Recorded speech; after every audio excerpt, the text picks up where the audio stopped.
बिस्मिल्लाहिर्रहमानिर्रहीम। अस्सलाम वालेकुम नाज़रीन, मैं हूं आपका मेज़बान शहबाज़ अली और आज हम आपसे बात करेंगे Pakistan super league. Pakistan super league का जो पहला मर्रा था लाहौर शहर में, वो अपने इख्तिताम को पहुंच चुका है। गुज़श्ता रात इसका आखिरी मैच खेला गया जिसमें कराची किंग्स और लाहौर कलंदर्स की टीमें आमने सामने थी। बड़ा दिलचस्प और बड़ा सनसनीखेज़ मैच देखने में आया और कराची किंग्स ने ये मैच जीत लिया। कराची किंग्स ने सिर्फ ये मैच नहीं जीता बल्कि लाहौर कलंदर्स को एक ऐसी जगह लाकर खड़ा कर दिया है जहाँ से अब वो या तो इस टूर्नामेंट से बाहर हो जाएंगे या वो जो ख्वाब देख रहे थे कि इस टूर्नामेंट में पॉइंट से पहले 2 पोजीशन पर चले जाएंगे और प्ले ऑफ मरले में उन्हें 2 मौके मिलेंगे, उससे उन्होंने महरूम कर दिया है उन्हें। क्योंकि आखिरी मैच जो है लाहौर कलंदर्स का वो पेशावर ज़ल्मी के साथ है और अगर लाहौर कलंदर्स की वो टीम वो मैच जीती है तो फिर उसके सुपर 4 में या प्ले ऑफ मरले में जाने के इम्कान रहेंगे। लेकिन अगर वो मैच हार जाते हैं तो फिर उनके लिए ये सफ़र इस टूर्नामेंट में बज़ाहिर ख़त्म हो जाएगा, क्योंकि इस वक्त उनके 9 पॉइंट्स हैं, 9 ही उनके मैचेस हुए हैं जबकि 1 मैच उनका रहता है। दूसरी जानिब पेशावर ज़ल्मी जो है वो इस वक्त 6 पॉइंट्स पर खड़ी है लेकिन उसके मैचेस 3 रहते हैं। इसके साथ साथ अगर हम ऊपर देखें तो इस वक्त तक कोयटा ग्लैडिएटर्स, इस्लामाबाद यूनाइटेड और उसके साथ साथ कराची किंग्स, बज़ाहिर ये लग रहा है कि ये तीनों टीमें अब सेफ़ हैं और प्ले ऑफ मरहले में हमें दिखाई देंगी। अगर हम लाहौर वाली लीग के हवाले से बात करें जो यहाँ पे मैचेस खेले गए उस हवाले से हम देखें तो बाकी जो 3 स्टेशन हैं जिन पर यह टूर्नामेंट जारी था, पहले कराची, मुल्तान, उसके साथ साथ रावलपिंडी, तो यहाँ पर क्राउड की सूरत हाल खासी बेहतर रही है और बड़ी तादाद में शायकीन क्रिकेट यहाँ आए हैं। ख़ासतौर पर जो लाहौर के मैचेस थे उनमें हाउस फुल तो नहीं हुआ लेकिन 30,000 से ज़ायद जो है तमाशाई ग्राउंड में आते रहे हैं। गुज़श्ता रात भी कुछ ऐसी ही सूरत हाल थी। गो के इस दौरान एक मैच बारिश की नज़र हुआ, कल का मैच भी जो है बारिश की वजह से शॉर्ट किया गया, 15 ओवर तक ले जाया गया, लेकिन मजमूई तौर पे यहाँ पे क्राउड की सूरत हाल खासी बेहतर रही और हौसला अफजा सूरत हाल यहाँ पे रही है तमाशाइयों के हवाले से बाकी 3 स्टेशन के मुताबिक। ख़ास तौर पर कराची में बहुत ज़्यादा मायूसी देखने में आई, शायकीन क्रिकेट उतनी बड़ी तादाद में नहीं है, हालाँकि कराची की टीम इस टूर्नामेंट में अच्छी क्रिकेट खेल रही है। अब अगर हम बात करें परफॉर्मेंसेस की तो लाहौर वाला लीग जो है इसमें हमने 3-4 ऐसी परफॉर्मेंसेस आई हैं, क्योंकि हम बड़ी बात कर रहे थे और बड़ी बातें हो रही हैं हर तरफ कि पाकिस्तान का लोकल टैलेंट जो है वो परफॉर्म नहीं कर पा रहा है। तो उसकी बहुत सी वजूहत हैं, यहाँ पे हम वो भी बताएंगे। उसके साथ साथ आगे जो डोमेस्टिक क्रिकेट में होने जा रहा है उस हवाले से भी थोड़ा सा आपसे डिस्कस करेंगे। अगर हम बात करें लोकल टैलेंट की तो गुज़श्ता रात जो मैच हुआ उसमें हमने देखा साद बेग कराची से खेले, बड़ा अच्छा खेले, अंडर 19 के कप्तान हैं, उन्होंने अपना इम्पैक्ट छोड़ा कि हाँ he is a future aspects for Pakistan cricket. इसी तरह जो न्याजी हैं, इरफान खान न्याजी, उन्होंने जो इनिंग्स खेली है, मैं ज़ाती तौर पे इनका बहुत बड़ा क्रिटिक था लेकिन कल उन्होंने साबित किया कि yes he had a potential और उनके साथ अगर काम किया जाए इस नौजवान के साथ तो ये आगे आने वाले दिनों में पाकिस्तान टीम को काम आ सकता है, पाकिस्तान क्रिकेट के लिए एक अच्छा एसेट साबित हो सकता है। इसके साथ साथ अगर हम उस दीगर चलें, अली रज़ा, जैसे पहले बात की, इस लीग में अगर कोई प्लेयर जैसे हम ये कह सकते हैं फाइंड ऑफ द लीग वो अली रज़ा ही है, नौजवान फास्ट बॉलर। उसके साथ साथ हमने देखा मुआज़ सदाकत, जो जिस तरह वो खेले पिछला मैच, आखिरी मैच जो हुआ था और जिस तरीके से उन्होंने जो मैच्योरिटी दिखाई है, इस बच्चे में भी एक पोटेंशियल है और ये पाकिस्तान का लोकल टैलेंट है। यहाँ का पाकिस्तान वो जो PCB का पाथवे प्रोग्राम है उसका वो हिस्सा है ये नौजवान।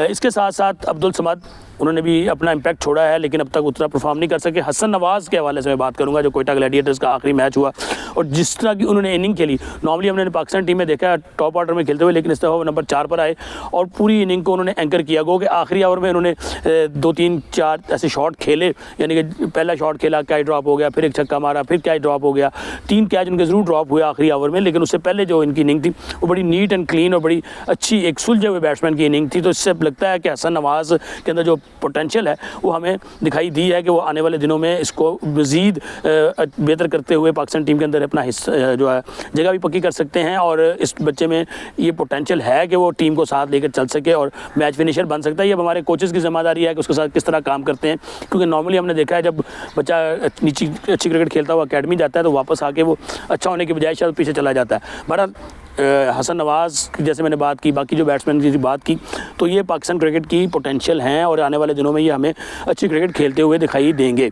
इसके साथ साथ मैं बात करूंगा हारिस रऊफ़ की, जो गुज़श्ता रोज़ कराची से टीम लाहौर की मैच हारी है। अगर हम हारिस रऊफ़ को देखें तो हारिस रऊफ़ जब से पाकिस्तान टीम में आए हैं, लाहौर कलंदर्स की वो प्रोडक्ट हैं, टेबल क्रिकेट खेलते थे, वहाँ से वो आए और करते करते वो पाकिस्तान क्रिकेट के स्टार बन गए। गो के बहुत से लोगों ने स्टार नहीं मानते लेकिन बन गए। अब क्या कर सकते हैं, पाकिस्तान क्रिकेट क्या ऐसी हालात हैं, एक बच्चा सडनली आता है और छा भी जाता है। लेकिन हारिस रऊफ़ के हवाले से जो हमने अब तक देखा है, जब भी मुश्किल आती है तो वो परफॉर्म नहीं कर पाते, वो अच्छे रिदम में हो, अच्छी फॉर्म में हो, उस टूर्नामेंट में जितनी मर्जी उन्होंने आउट की हो, लेकिन जब भी चाहे वो पाकिस्तान टीम में खेल रहे हों या वो लाहौर कलंदर्स में खेल रहे हों, जब भी प्रेशर पड़ता है तो हारिस रऊफ जो है वो अपनी टीम का वीक लिंक बन जाते हैं। हम कल वाले मैच में देखें कि जिस वक्त मोहम्मद नबी और उसके साथ साथ इरफान नियाजी अटैक कर रहे थे तो हारिस रऊफ बॉलिंग करने के लिए आए और उन्होंने पीछे बॉलिंग की, शॉर्ट पिच बॉलिंग की, जिसके ऊपर आसान हिटिंग रही और इरफान नियाजी और नबी ने बड़ी खुल के उनको हिटिंग की और जिसका नतीजा सबके सामने है कि लाहौर कलंदर ऐसी जगह पर खड़ी है जहाँ से वो टूर्नामेंट से बाहर भी हो सकती है। और अगर लाहौर कलंदर टूर्नामेंट से बाहर होगी तो मुश्किल होगा, क्योंकि शायकीन क्रिकेट की पसंदीदा टीम है लाहौर कलंदर। तो इसके साथ साथ अगर हम बात करें हारिस रऊफ के हवाले से, हमारे जो क्रिकेट के सिलेक्टर्स हैं, कोचेज़ हैं, उनको सोचना पड़ेगा कि क्या हारिस रऊफ का कोई बैकअप हमारे पास है। अगर नहीं है तो हमें उसका बैकअप तैयार करना पड़ेगा, क्योंकि हारिस रऊफ बज़ाहिर तो जैसे मैंने पहले बताया कि जब भी प्रॉब्लम आता है, जब भी मुश्किल आती है, टीम उन पर पड़ती है, उनके कंधे पर जिम्मेदारी आती है, तो 90% यही होता है कि हारिस रऊफ उसको नहीं संभाल पाते, उसको निभा नहीं पाते और फिर एट दी एंड रिजल्ट जो है वो आपके सामने है। इसके साथ साथ मैंने जैसे बात की कि थोड़ी सी डोमेस्टिक क्रिकेट के हवाले से बात करेंगे, क्योंकि रिलेटेड है डोमेस्टिक क्रिकेट हमारी इस क्रिकेट के साथ। आजकल डोमेस्टिक की जो रिफॉर्म्स कमेटी है उसके इजलास भी जारी हैं और उसमें मुख्तलिफ बातें भी सामने आ रही हैं।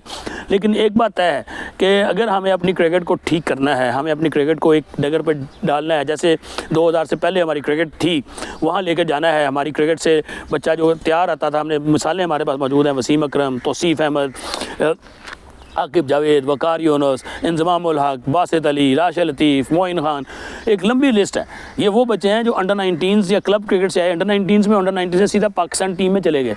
और आपकी क्लब क्रिकेट इतनी स्ट्रॉन्ग थी कि पता चलता था कि एक प्लेयर तैयार होकर आता था, बहुत ज़्यादा मुकाबले की रुझान था। हमारी डोमेस्टिक क्रिकेट बहुत तगड़ी थी और लेकिन 2000 के बाद मैं किसी को इल्ज़ाम नहीं दूँगा, इसकी मुख्तलिफ वजूहात हैं। क्रिकेटर्स का आना, क्रिकेटर्स के ज़रिए सिस्टम को चलाना, फिर ऑर्गेनाइजर्स के अंदर भी कुछ चीज़ें ऐसी हुई तो हमारी क्रिकेट जो है वो ड्यूटरेट हुई है। और अब ये मौका है, मैं समझता हूँ कि chairman Pakistan cricket board Mohsin Naqvi साहब में ये सलाहियत है कि वो जो लोग हैं क्रिकेट के real stakeholders Pakistan cricket board के अंदर भी और जो ऑर्गेनाइजर्स हैं पूरे मुल्क में, उनको लेकर पाकिस्तान क्रिकेट को एक डगर पर चला सकते हैं। और अगर आज हम ये फैसला करें कि हमने क्लब से शुरू करना है, क्लब, उसके बाद आपकी डिस्ट्रिक्ट, उसके बाद आपकी रीजन और फिर आगे डिपार्टमेंट और फिर अकेडमीज़ और पाकिस्तान टीम, तो 2 से 3 साल में आपकी क्रिकेट अपनी जगह पर खड़ी हुई दिखाई देगी। लेकिन उसके लिए ज़रूरी ये है कि हमारे यहाँ क्रिकेट के तकरीबन 3500 या 4000 के करीब क्लब्स हैं और उनके जो ऑर्गेनाइज़र हैं, अगर आप इनमें कुछ भी करें तो कम से कम 2000 लोग तो हैं जो एक्टिव हैं। ये वो रज़ाकार हैं क्रिकेट के जो पाकिस्तान क्रिकेट से कुछ नहीं मांगते, ये अपनी जेब से लगाते हैं, अपनी जेब से लगा कर अपनी क्लब्स को भी चलाते हैं, बच्चों को तैयार करते हैं। हमें इन्हें इज़्ज़त देना होगी।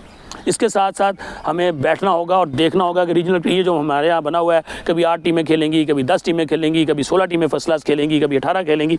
हमें इसको बैठ के वंस फॉर ऑल एक मरतबा कंसेंसस करना होगा। ये कमेटी बैठी हुई है, इस कमेटी में बड़े लोग, तजुर्बाकार लोग मौजूद हैं। ख़ास तौर पर मैं जिक्र करूँगा ख्वाजा नदीम अहमद जो लाहौर रीजनल क्रिकेट एसोसिएशन के प्रेसिडेंट हैं। बड़ा एक्सपीरियंस है उन्हें, ग्रास रूट क्रिकेट का क्लब से लेकर ऊपर तक वो मालूम है। और ये वो शख्स हैं जिन्होंने खुद क्रिकेट को प्रमोट किया है, जिन्होंने लाहौर में क्रिकेट को एक नई जहत दी है, जिसकी वजह से आज लाहौर अंडर 15 में चैंपियन है, अंडर 17 में चैंपियन है, अंडर जो नेशनल T20 उसमें भी चैंपियन है। लाहौर की कायदे-ए-आज़म ट्रॉफी की दोनों टीमों की परफॉर्मेंसेस भी बड़ी अच्छी रही हैं पिछले 2-3 साल में। इसके साथ साथ तारिक सरवर जो कि बहावलपुर रीजन के प्रेसिडेंट हैं और सदर हैं, मेंबर हैं PCB गवर्निंग बोर्ड के, ये भी एक ऐसे शख्स हैं जिनको बड़ा नॉलेज है, बड़ा काम किया हुआ है इन्होंने। और इनको इसके साथ साथ दीगर लोग, खासतौर पर मैं जिक्र करूँगा नदीम उमर साहब का जो कराची रीजन के प्रेसिडेंट हैं, वो अपनी एक टीम भी चलाते हैं, कोयटा ग्लैडिएटर्स को भी चलाते हैं। तो इसके साथ साथ दीगर जो लोग हैं इस कमेटी में, अब्दुल्ला खुरम नियाजी बड़ा काम किया पहले भी जब CEO थे सेंट्रल पंजाब के, उस वक्त भी, और उसके बाद फिर अब डायरेक्टर डोमेस्टिक के तौर पे भी गो के कुछ क्रिटिसिज्म भी आता है उनके ऊपर, लेकिन कुछ चीज़ें हैं जो वो कर चुके हैं। तो इसलिए हमें जो लोग हैं इनको देखना पड़ेगा और हमारे लिए ये बड़ा मेक और ब्रेक टाइम है। हमें ये तय करना है कि आने वाले दिनों में हमने किस तरफ अपनी क्रिकेट को लेकर चलना है। अगर हम अपनी डोमेस्टिक क्रिकेट को स्ट्रॉन्ग करेंगे तो हमारी ये PSL भी स्ट्रॉन्ग होगी, हमारा नया टैलेंट भी आएगा और इसके साथ साथ हम देखेंगे कि आने वाले दिनों में पाकिस्तान को एक बैकअप भी मिलेगा। ज़रूरत सिर्फ इस अमर की है कि हम अपनी जो लीग है, अपने टैलेंट को इज़्ज़त दें। इसके साथ साथ जो हमारे साथी हैं, हमारे ऑर्गेनाइजर्स हैं, उनको रिस्पेक्ट दें और उसके अलावा पाकिस्तान क्रिकेट के लिए फ़ैसला करें। किसी को खुश करने के लिए फ़ैसला ना किया जाए कि कोई लोग 8 टीमें कह रहे हैं, कोई 10 टीमें कह रहे हैं। एक ऐसा सिस्टम बनाया जाए जिससे पूरे मुल्क से टैलेंट आए और उसका तरीकाकार बड़ा सिंपल है। अगर आपकी 18 टीमें जो रीजन 16 रीजन की 18 टीमें जो फर्स्ट क्लास खेलती हैं वो खेलें और उसके बाद उनमें से जो टॉप परफॉर्मर और डिपार्टमेंट्स ले जाएँ, डिपार्टमेंट पार्टनर्स क्रिकेट खेलें, उसके बाद उनके ऊपर जब आपका सीज़न ख़त्म हो जाए, यानी कि इनका टूर्नामेंट ख़त्म हो जाए, नेशनल वनडे टूर्नामेंट, कायदे आज़म ट्रॉफी, नेशनल T20 टूर्नामेंट, तो उसके बाद जो माजी में हम देखते थे कि पेंटेंगुलर वनडे भी और पेंटेंगुलर T20 भी और पेंटेंगुलर 4-डे भी वो करवाए जाएँ, तो आपकी क्रिकेट में आपको नया टैलेंट भी मिलेगा, एक जान भी आएगी, और 2-3 साल में हम देखेंगे कि हमारी क्रिकेट अपनी जगह पे खड़ी होती हुई दिखाई देगी। तवक्को करते हैं कि पाकिस्तान क्रिकेट से मज़ीद अच्छी चीज़ें सामने आएंगी। हमारा देखते रहिएगा, अपनी राय से भी हमें आगाह कीजिएगा। आपके साथ दोबारा मुलाकात होगी एक नई स्टोरी के साथ। इजाज़त दीजिए, अल्लाह हाफ़िज़।